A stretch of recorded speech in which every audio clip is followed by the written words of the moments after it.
Even though they threatened to shoot my dog. Omar and I, we met, I think, back in 2011. Oh, by the way, that's Omar's mom. Where's Omar's mom? She had a mom. No hiding. You did a great job with your son. Great job. Good job. Anyways, we met back in, I think, 2011 or 2012. Long time ago. Yeah, a long time ago. He was this small. Well, actually, he was geared to run for Torrance City Council in 2012, and he didn't run in 2012. I guess he would have triggered an election. So I ended up running in 2014, and so did Omar. So we actually technically ran. Well, I don't want to say against each other. We ran for the same seat. There you go. Because very like-minded, and we became good friends throughout the years. We are very like-minded. I put 100% of my support behind Omar. I believe in him. And hey, long story short, we're working together to try to get him elected here in Congress. Yes,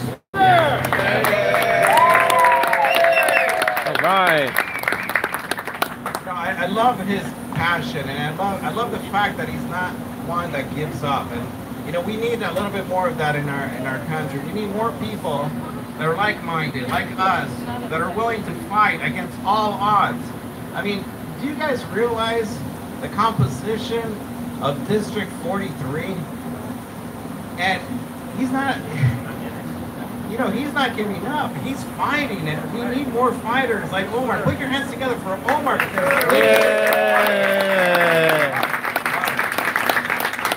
By the way, some signs, lawn signs. It's never too early to display your support. So there's the lawn signs over there. There's some T-shirts. Anyways, I don't want to take up too much of your time. There's a video that we're actually going to. This is the first time we're presenting this to the public. Yeah, and it's very important because I'm in it. Anyways, I'm going to introduce you to Ryan. You know, the young, Asian, good-looking guy. You know, that's technology. It seems like that's where it is, right? That's right. Because I have no idea what they did to put this together. I got to see a preview of it. I don't want to spoil it, but it's pretty darn awesome. Anyways, Ryan. Hi, everyone. Hi, Ryan. Love seeing the crowd out here. Well, thanks for coming out, and over the past month or so, we've had the privilege of working closely with Omar. He's just a great person to be around, so much fun. And we've had the privilege of just interviewing him and also just touring the city, different areas of the district. We got to see where Omar grew up and the school that he went to. You're going to see some of these clips in the actual video. So it was not only myself, but also my business partner here, Phil, and we also had another guy running camera who... Phil! Hey, Phil. Another guy working with us, his name is also Ryan, who's based out in Vegas. Unfortunately, he could not be here. He wanted to come so badly, but we hope you enjoy the video.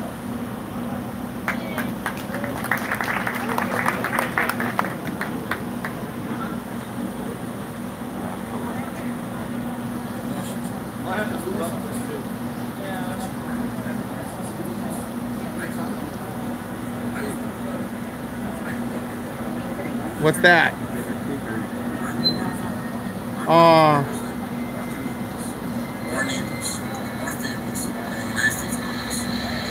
was born in California. I'm in Torrance now. I lived most of my life in Hawthorne. So I lived in 3 different cities around my district.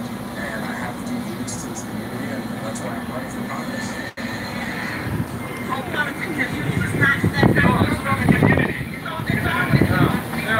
One of the things I believe that will help my community are child care services that are federally funded for parents. So when they want to get a job, they can get off of welfare, they can get off the government handout, and they can get themselves a handout, and they can go work. And I think a lot of people across the country would love this program. I think that it would help a lot of people to get back up. Now, see, we on the same page, Omar. Omar's a big supporter of the food bank. It's the largest food bank in the South Bay. Last year, no kidding. Over 200,000 people. This year, probably close to 300,000 people. To have Omar Omar here is a great thing. He's a great supporter of helping people in the community and helping people. My father's from Cuba. My mother was born in Rio, Mexico. Some would call me Cuban American, or Hispanic American, Latino American. But instead of using labels that divide us, I hold on to the truth that unites us. I'm an American citizen. It's what our country's all about. Coming from somewhere else and creating a new life for yourself, in a place where anything is possible. The people in our community work hard. Oh God, there's Hawthorne Mall. By the people in Washington, They gotta fix they're that. more interested in helping themselves than the people they represent. Maxine Waters has never been here. She says that she's running your house, but she's never come. My opponent doesn't even live in our district. Boo! Boo on the crazy black lady. Oh God. Businesses take off to other states. People have been struggling. She's even trying to divide us. Boo! Get rid of the crazy black lady. If you see her at a department store, if you see her at a restaurant, let her have it. Up close and personal. There you go. Let the crazy black lady have it. That's a big deal. Isn't it better for all of us to unite, come together, and help each other out? I just don't think I. Regardless of political. Wow. Partisan politics have divided our country. Yeah. The inner cities, we No. gotta heal all of the low-income communities. We gotta heal. It's a struggle on its own to make it happen, but we gotta work. Wow, this is really good. We just gotta work together. Jeez. He actually That would like does. to be a voice in Washington where we can unite both parties and work together and meet a common ground where we can create strategies that are for the American people, not against them. He is always there to assist. He's done food drives for us. He's helped with like the school supplies, the back-to-school events. He is principled. He's focused. He is determined. He is what we need for our community now. Unity in the community. Yes. The power is in your hands, the voters. Vote for somebody that you know is going to work for you and be your voice. I really truly believe that Omar is that guy. I'm Omar Navarro. I'm asking for your vote to represent you, our families, our neighbors, our communities in the United States Congress. It's time. Yeah. What a great job. Yeah. Round of applause for the producers, please. Just a word, if you weren't able to see it very clearly or hear it very well, what we'll do is we'll put it on the loop, so it'll be continually playing throughout the event. Okay. Is it on YouTube? Where is it going to be? Talk to Omar. I think it's going to be released to the general project shortly, right? On Facebook and stuff. Okay. Well, anyways, wanted to move forward with the program. You guys having a good time? I only see one beer. A gentleman drinking right there. Oh, two beers. 3 beers. Okay. I'm the designated driver. All right. Let's have a little bit of fun. I've already got enough spirit. Anyways, not wanna move bartender? forward with the program. What? You're not bartender? This No, gentleman no. served our country, so thank you. And he continues to serve our country. I'll let him do most of the speaking. Who's that? Introducing Mr. Joe Biggs. Joe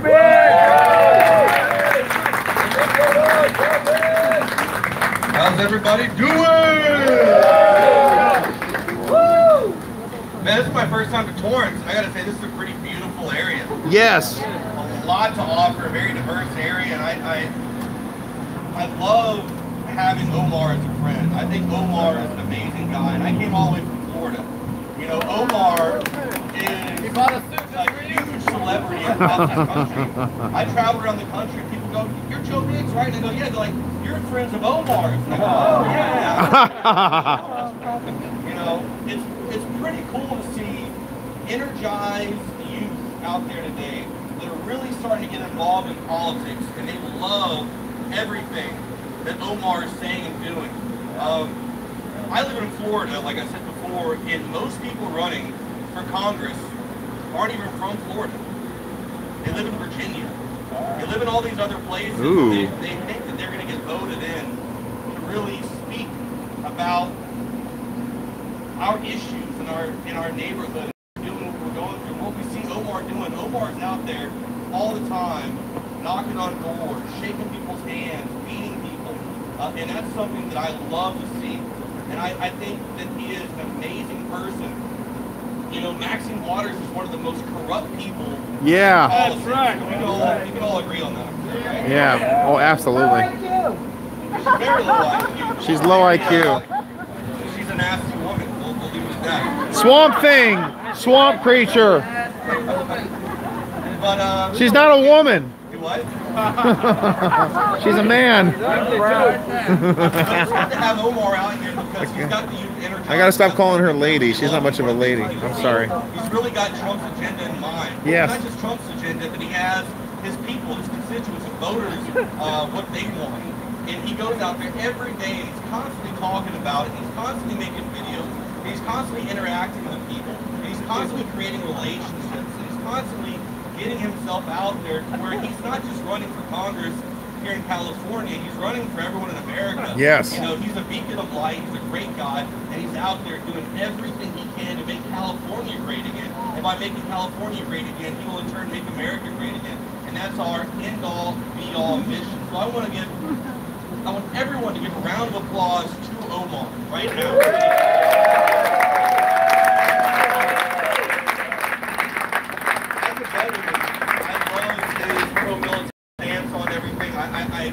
I know he holds the military in highest regards.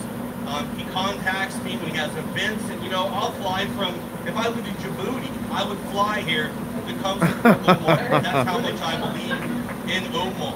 I don't think Maxine even knows where Djibouti is. A lot of the things that we're seeing happen right now is censorship. We're talking about how the left is censoring the right. But one of the things that Omar does to bypass that is, remember, social media is a pretty new thing.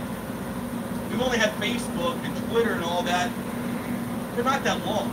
And we were able to be successfully to get out in the streets and meet with people and become part of the community and shake hands and get to know everybody. We need to get back to that mindset. As much as the left tries to censor us on social media, we need to get back to that mentality, and Omar's doing that. Omar's out there in the community, reaching out and finding out the issues that he needs to deal with when he gets in office, because he will get in office, because I know each and every one of you are here going to vote for him, and I know a lot of these people out here have seen his videos, except and I they're can't. motivated to go out and vote for Omar. I don't want to take up too much of your time because I know everybody wants to eat sushi. Just bad sushi. It's phenomenal sushi, from what I hear. And I'm pretty excited as well. So everybody give another big round of applause for Omar.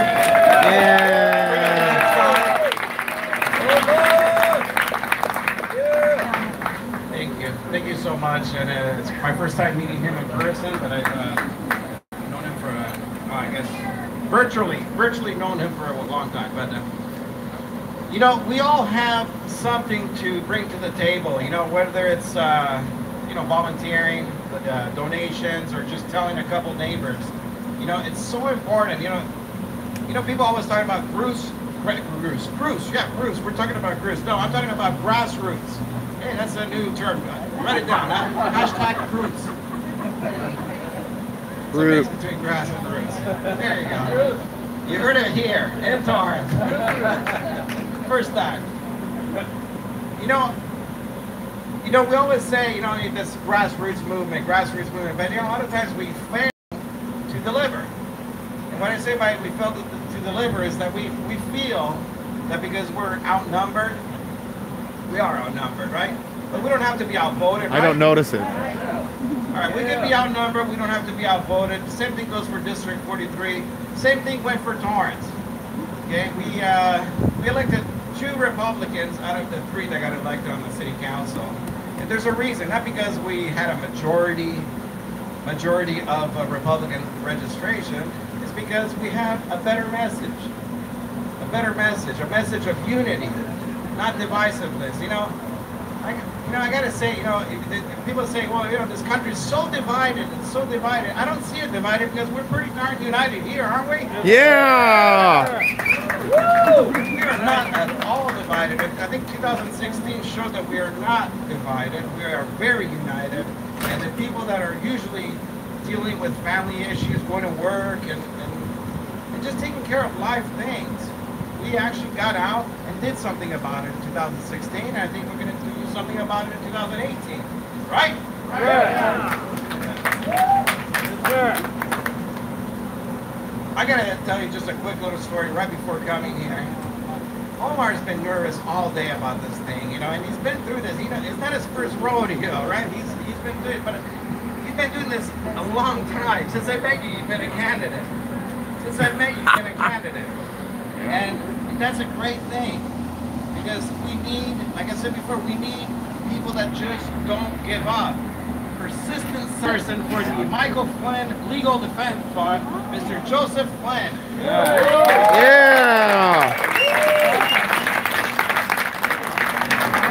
More importantly, I'm a pissed off citizen of the state of California. That's why I'm here. Wow. And I was blessed to be introduced to Omar from my brother Mike, who came out a few months back and endorsed him publicly. Yeah. As he's going through what he's going through, which you all are very well aware of. Most importantly, I think what's important is a lot of things what Joe Biggs was saying. What we have in Omar is an old school street politician who is going to deliver for the state of California. And the stakes couldn't be higher. The stakes couldn't be higher. We're dealing with a Democratic Party that is no longer a Democratic Party. No. I was a Democrat for a very long time. And I walked away 10 years ago when they started to talk about socialism. Yeah. When they started to talk about even communism, crazy stuff. So it's time for them, it's time for those that you have friends out there, tell your Democratic friends if they're on the fence to walk away because you got a great guy in Omar Navarro. And this stakes couldn't be higher. We have a political class that has run this country for the past maybe 50 years or so. On the left and on the right. A uniparty political class that has really taken advantage. And now we have a movement. We have the America First movement with President Trump, who blew it all open and really demonstrated for us what this country could be. And it was multiracial. This is not about white or black. They want to divide us, and they're not going to divide us. Yeah. What's important here is we got a guy like Omar Navarro who's going to deliver, who's got the passion and the real energy to make this happen. And it's time. It's time for California to change. Wouldn't you say? Yeah. Wouldn't you say so? Yeah. How many people are fed up with what the Democratic politicians have been giving to the state of California, to the city of Los Angeles, to the city of San Francisco? It's just awful. It's time to defeat Maxine. Omar's the guy to do it. Crazy black man. One of the things my brother Mike said to me, and I noticed in the speech he said, is Omar Navarro is the Democrats' worst nightmare. Yes.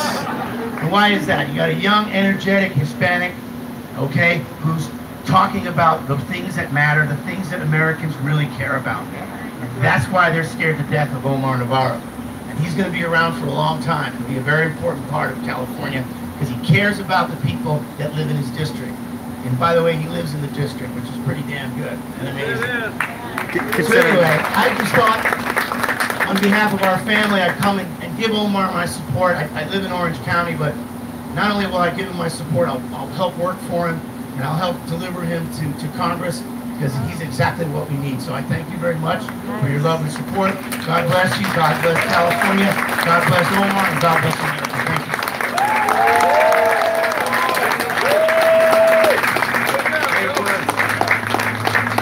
I love the excitement here today. I mean,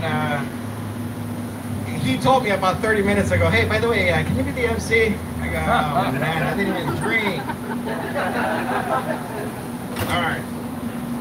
You know, my wife was just a huge help.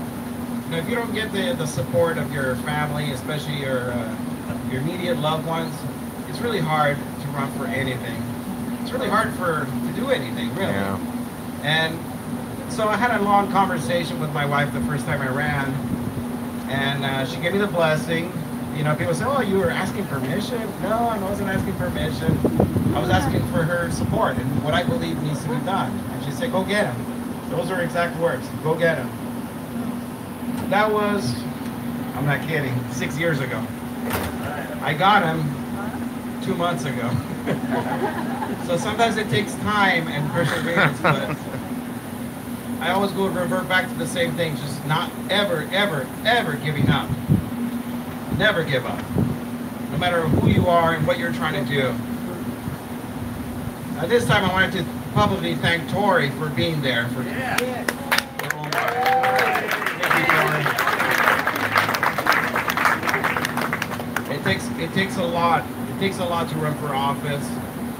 People will love you for no reason, and they will hate you for no reason.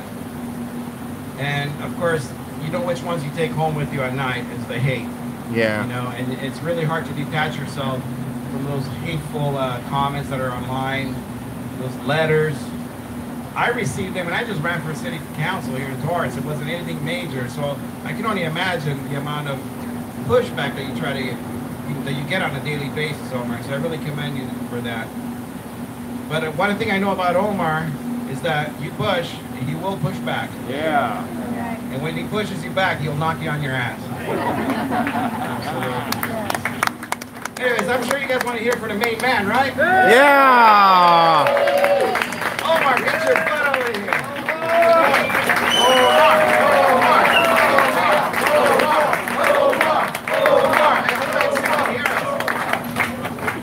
Brother. All right, everybody. Anybody who wants to come up here, come up and sit from sitting down. I know that you guys are back there.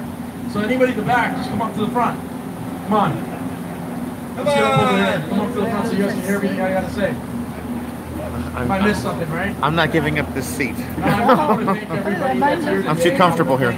My family is very important to me. I'm very honored. My mom is here, and she's supporting my campaign. My mom has actually been very supportive of my dreams since I was a baby, you know.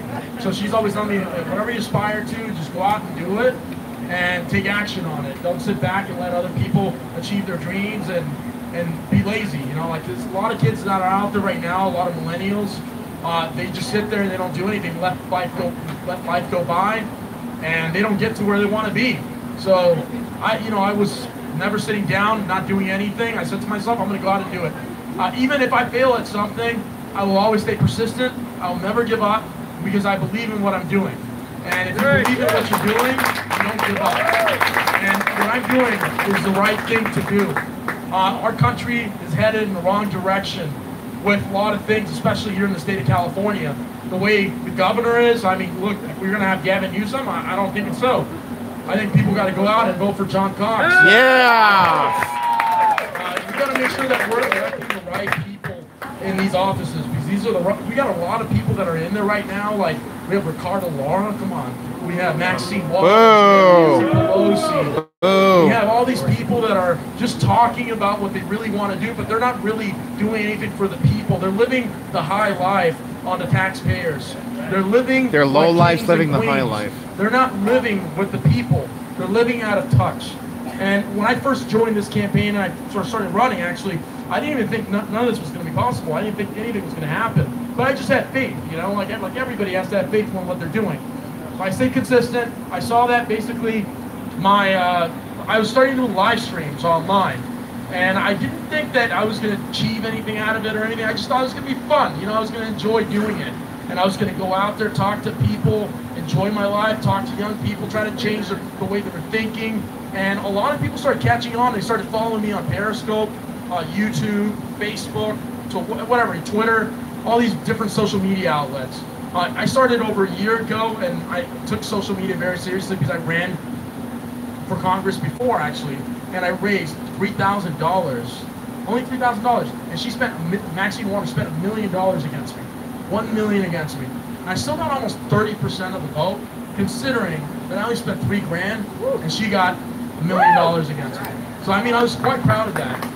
Because, can you believe that? I mean, she spent so much money. I mean, I could have given out a lot of that money to a nonprofit or something like that. I mean, I could see that. I mean, it works better for them. They're actually doing something. Maxine's doing nothing. So I think that we gotta think about the things that we're doing. So when I was thinking, I was going online, and I said, I'm going to start streaming, I'm just going to keep doing this. And I kept consistent. You know, I I saw 3 people watching, and eventually 3 people started getting 10, 20, then it went up to 200, and then I saw it go as far as 3,000 live viewers watching a live stream that I was doing. And I was like, wow, I was like, that is a lot of people. And I still treat it as like 3,000 is like 30 people. Like, you know, I'm just having a conversation with 30 people, you know, like, so it was like, it was quite phenomenal that happened, and that experience for me was quite it was quite surprising, to be honest with you. Because again, you gotta understand, I'm 29 years of age. I was 26 years old when I first announced that I was going to run for Congress to challenge someone as big as Maxine Waters. And to be 26, joining yourself into the lion's den, running against Goliath. I mean, Maxine Waters represents everything Washington, D.C. is. I mean, there's such a swamp. And it's filled with a lot of corruption on both sides, Republicans and Democrats. And when I talk to a lot of Democrats, it's not about a partisan issue. It's about us being able to work on issues that we can actually achieve. And it's common sense. There's a lack of common sense in our government right now. And I truly believe that. There's a lack of common sense. We have to bring back common sense. That's right. There is no common sense at all. It's out of control on both sides of the aisle. And when I see the division in our country, and when I would go out, I would see people attack me for supporting the President of the United States. I mean, what's wrong with supporting the President of the United States? Right. He's making our country better. Right. And they try to call the President racist, a white supremacist. Yeah, you know, I don't see a track record of that. And when I saw, you know, look, I know Trump for a very long time, looking at him as a kid. I saw him in Little Rascals when I was a kid. I don't know if you guys remember that. He was a Fresh Prince of Bel-Air. I don't know if you guys remember that. He was in wrestling, entertainment. So he was a guy of all trades. He inserted himself in culture. Culture is very important. And I learned that a great deal from a friend of mine named Andrew Breitbart. I'm not sure if you guys raise a hand. You guys know a guy named Andrew Breitbart. Andrew, before he died, and he died at the age of 44, a very young man, he taught me that there was a culture war in our country, and that we have to insert ourselves in culture. And I had no idea what the heck he was talking about, to be honest with you. I was just like, what do you mean by that? And I was like, what is Twitter? Remember, I'm 21. I'm trying to figure out what Twitter is, what Facebook, and all this stuff. And he's like showing me, he actually set up my Twitter account for me. So that was the very first person to actually set up my Twitter. So I talked about that with Breitbart, and I showed him the picture and everything when I got with him, and he set up my Twitter. So I was very excited about that. And so I started tweeting, and I started looking at it, and started doing all this stuff. And I didn't think that Twitter was going to be like such a great tool or anything until later on. I started attaining somewhat of a following, and I started seeing kind of like people reading my stuff. I was interacting with everybody. It got to the point where now I can't even interact with a lot of the people that are on there, because so many people that are trying to talk to me every day, sending messages. Our campaign gets, I don't know about, if I ask Jennifer, she's not here right now, but we get about at least 200 messages a day by email. So we get a lot of people trying to communicate with us, and sometimes it stays behind, and a lot of people get upset because we don't reach to them in time. And we're getting people across the country. We have 50 states. We have donors everywhere. Everybody across the country is getting ready to get rid of Maxine Waters. Yes. So, you know, some of the things that inspired me to run was, like, I was driving around and I was just looking at things like seeing gangbangers living. These are things that I experienced growing up too. I had gangbangers living across the street from me, drug dealers, people that were doing bad things. You know, like they were not good. You know, you couldn't even go to a liquor store without having a fear for your life, where there's going to be a drive-by. Oh God! And these are things that were common. Can you imagine having a child and having these things to become a norm? I don't think any family in the district wants to have a gangbanger living in their community, a drug dealer. And these are things that people relate to in everyday type of life. I mean, people don't want to have these things. So when I go out there and I talk to people, I talk to Democrats, I talk to people that are independents, and I tell them, like, you don't want to have this in your community, and they agree with me. They don't want to have gangbangers. They don't want to have drug dealers. They want to have a cleaner and safer community. They want to make sure that they're not like Aurelio. He's going after coyotes in the city of Torrance. Where are you? He's going after this whole campaign trying to evict coyotes from the city of Torrance, because coyotes are hurting children, not only are they hurting children, they're hurting animals, and dogs and cats. They're getting rid of different types of animals that are in the population, like raccoons, squirrels, and all this stuff. And people don't think about these things. And so what happens is you'll have like Greenpeace and all these other groups that are on the left that will try to push their agenda, and they will try to intimidate city councils. Like where Aurelio's in the position where he's on the city council. And you have people like Nancy Pelosi, like Maxine Waters, Gavin Newsom. You have all these people telling us what to do. They're telling us what we should believe in. They're telling us that we should be Democrats. If you're Latino, if you're black, they think that they own minorities. Oh. They don't. They don't. And I'm telling you, they don't. They don't own us. We're not beholden. Latinos are not beholden to being Democrats. You can be Republican. And I'll tell you why. There are a lot of Hispanics and Latinos that are out there who came through a line, who came through a process. They simulated. They came here legally. And guess what happens? They understand the ethic that it went through coming to the country. They understand the hard work and the value of hard work. And that's why my mom, you know, his family worked very hard to come into this country. They busted their butts and they came here, but it took 10 years process. They were separate from each other, the family, they couldn't see each other, but then you have other people that are complaining. That, hey, I came here because I want an opportunity. Great, everybody comes here for opportunity, but you have to do it right. That's right. It's unfair to the legal immigrants in this country. Very unfair. There's a line in this country, and we have to obey that line. When you know, as far as I'm concerned, you know, that's why Sheriff Joe, Sheriff Joe's backing my campaign. You know, you have a great guy, phenomenal guy. He lost his race in Arizona, but he was persistent. He stayed strong throughout this whole campaign. He did whatever he could, but he never gives up. And what I love about him is that one thing he doesn't talk about is that, you know, he has grandchildren that are black, that are Hispanic, but he never mentions it to the media. He never says that to the media. He never uses them for that ploy. And I look at it and I was like, they're calling you all these names, but you don't want to talk about this. You don't want to say this. Because he doesn't have to. He doesn't have to. And he shouldn't have to. But we got to the point where the left is accusing us of being racist because we support President Donald J. Trump. That doesn't surprise me that they would do that. You know why? Because the left has been doing this for many years. They have been dividing us. They've been dividing us by categories, and that's what I talked about in this video that we shot with Ryan and Philip. We talked about categories, putting people into these little categories. They do it because they want to divide you. If they can divide, they can conquer. And that's the old mentality to it. And they don't want people to have common sense. Like owning a gun. I'll give you an example. The gun is not going to go on its own and magically shoot somebody. It's going to take a person that's psychotic who's going to kill that person. It's going to do something. Usually people that are registered and actually have guns and legally attain them, they're unlikely to go out and just go on a mass murdering spree. It's going to be the person that went into the inner city and bought a gun from the gangbanger. From a guy that's an arms dealer. But how do they do it? They're doing it illegally. They're not going to, hey, you're getting a license to get this gun legally, that we're getting a registry to do that. No, they're not doing that. They're doing it illegally. Undocumented firearms. These kids are getting these guns, and they're using these guns, and they're harming kids in schools. That's why there's got to be a form of sensitivity training in schools, so kids learn to have sensitivity towards other kids. These kids are now so busy on their iPhones, on their Samsung phone.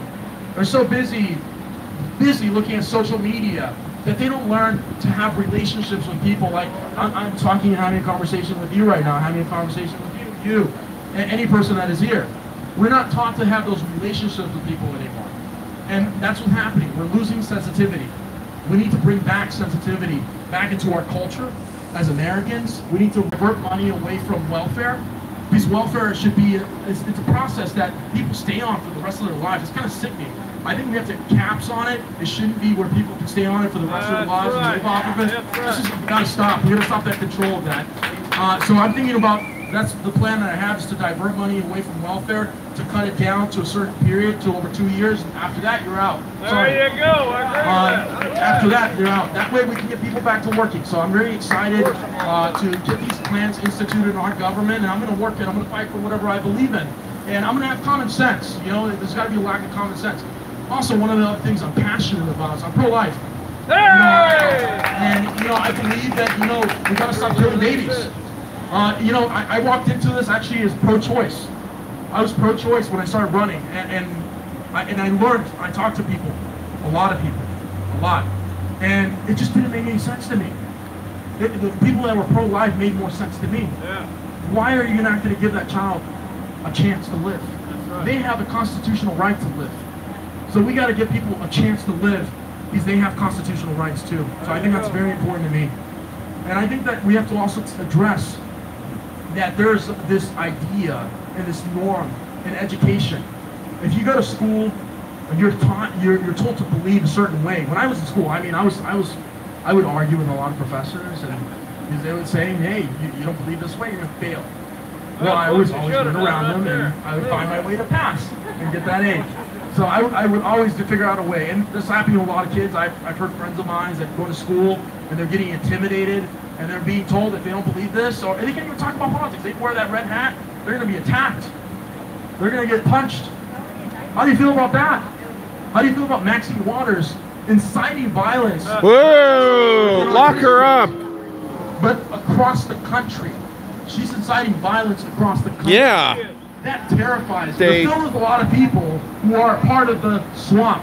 That's right. They're part of the problem and not the solution. I put out a letter on Twitter trying to find out if this letter was true. It said Maxine Waters wanted to bring 41,000 Syrian refugees into the district in a period of time, working with CARE. So I'm like, okay, all right, wait. Maxine Waters supports refugees. She supports CARE. She's seen with pictures with Farrakhan, with extremists, and she's, you know, all these little things. And, you know, she obviously advocates for black supremacy. Yeah. And obviously I believe a lot of stuff on the letter because it seems true to me. So I'm like, according to this document, Maxine Waters wants to bring more refugees into just something like that along the lines. I said something like that. Anyways, Maxine Waters asked the Department of Justice to investigate me. Now, I'm supposed to be meeting with the Capitol Police and the FBI next week. I have an attorney, a former FBI agent, gratefully. But I don't think it's about some letter. You know, I don't even think it's about some letter. I think it's about Maxine Waters trying to divert people from the real problems that are really happening in this district. And not only that, she's not only diverting people away from the real problems, she knows she's scared. She is scared that she is losing a grip over this district. Not only that, I'm competitive to the Democrats because the Democrats are realizing that not only do I represent, and like I said, I don't like putting labels, but the left has done this. That's their fault. I'm considered a millennial according to the left. I'm young, Hispanic. Automatically, that's unheard of for anybody on the right. That's not supposed to be someone on the right. But I represent that. You're her worst nightmare. And I'm the worst nightmare, according to Michael Flynn. And I see that. And I see that in a big way. And the more this election is getting closer and closer, the more they get riled up. The more the attacks, the threats, them stalking me, following me, it gets worse. And it gets to the point where I get used to it. You know, I've been used to this. I'm used to seeing the drama. I'm used to seeing the hate. And I'm not scared of these people. I'm not scared of them. I believe in what I believe, and I'm going to fight for what I believe in. I'm going to fight for you guys. I'm going to fight for people. I'm not afraid of anybody. I want to make sure that we're making sure that we're working with our police departments, that they're getting the funding they need to do their job. So I'm running for Congress to help the people of my community, and I'm asking for your vote. I'm asking for your support. I need funding for the campaign. There's a lot of stuff. I need you guys to make phone calls too. I need help with that. If you guys can do that and ask Lois, that would be awesome. So I want to thank you guys from today for coming here from the bottom of my heart. God bless you all, and you guys can talk to me afterwards. I'll be happy to answer any questions you guys have. Thank you so much.